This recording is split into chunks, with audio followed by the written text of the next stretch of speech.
Hi, my name is Michael Bamberger. I'm a senior writer at Sports Illustrated, and I'm delighted to be here with Ryan Kuehl How you from doing? Under Armour. Thanks so much for having me. We're delighted to have you, Ryan. Great. People at home may not know this, that you played in the NFL. You were a long snapper, Yeah. among other positions. Yeah. What's the most trying thing about being a long snapper in the NFL? Well, probably dealing with the pressure and the fact back when I did it, they could try to hurt you a little bit more than they can now.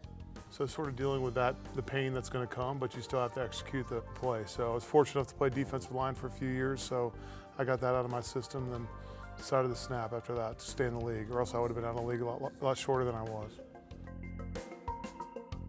Pro sports can become a very daunting task at times because you truly are relying on your body and your mind to execute, and the failures are so public. And the golfers, it's even a bigger magnitude because they don't have a team to rely on.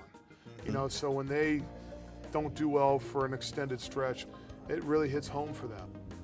Legendary NFL scout Joe Collins Yep. once gave you good advice about what to look for in a prospect, or how to watch a prospect. Right. What did he tell you, and how have you applied that to golf and Jordan's Right, and the well, recruitment of Jordan Spieth Yeah, a specifically? lot like scouts. So when I was playing college football and scouts would show up, like you always try it a little harder. So for me, and Joe talked about a lot about, like, you watch them when they don't think you're watching. Beyond all asking, doing the due diligence around their family and their caddy and the equipment guys, you get to really what the type of person is because you see how they're acting normally, not when we're in front of them pitching them on an idea of a potential partnership. And when you first saw Jordan Spieth, how old would he have been, and what caught your eye about him? I first saw him when he was 17, then spent a lot of time. I first met him when he was 18. And again, it's how he acted and how he sort of acted like he belonged when, quite frankly, at the time he didn't.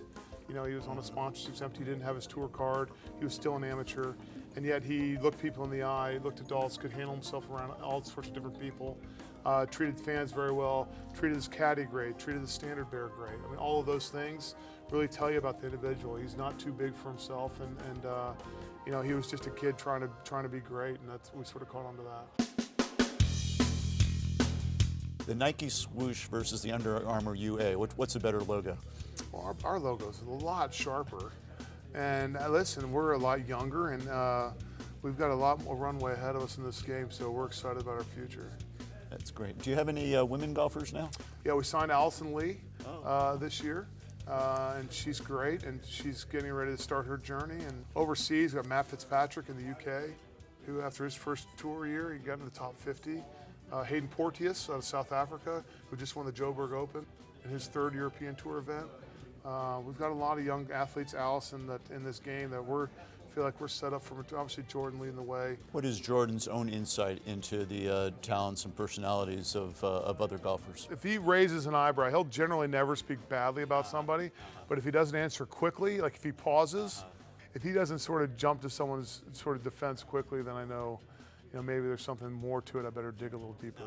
Ron, you played I'm sure, a significant role in a really a landmark deal for an Ivy League university. Under Armour is going to pay over $16 million for a 10-year deal with Yale University. I wonder how that came about, and what are the implications for golf, because Yale has a rich golf history. As you know. I think it's, first of all, it's our first Ivy League school, and we're thrilled about that. And they've got such a strong international brand, and from my perspective, it's a brand and it's a university that students all over the world aspire to attend to. And to me, that's a very powerful message and story to be a part of. Being that it's very close to my heart, the sport of golf and Under Armour, we'll make sure we'll help them in any way we can. Do you imagine Under Armour ever getting into the golf manufacturing business? Not right now. No, I think we're happy where we are from a product perspective. We've really become authentic in the products that we're in. That has allowed us to add footwear this year. We're adding a golf glove this year and building a women's line around Allison.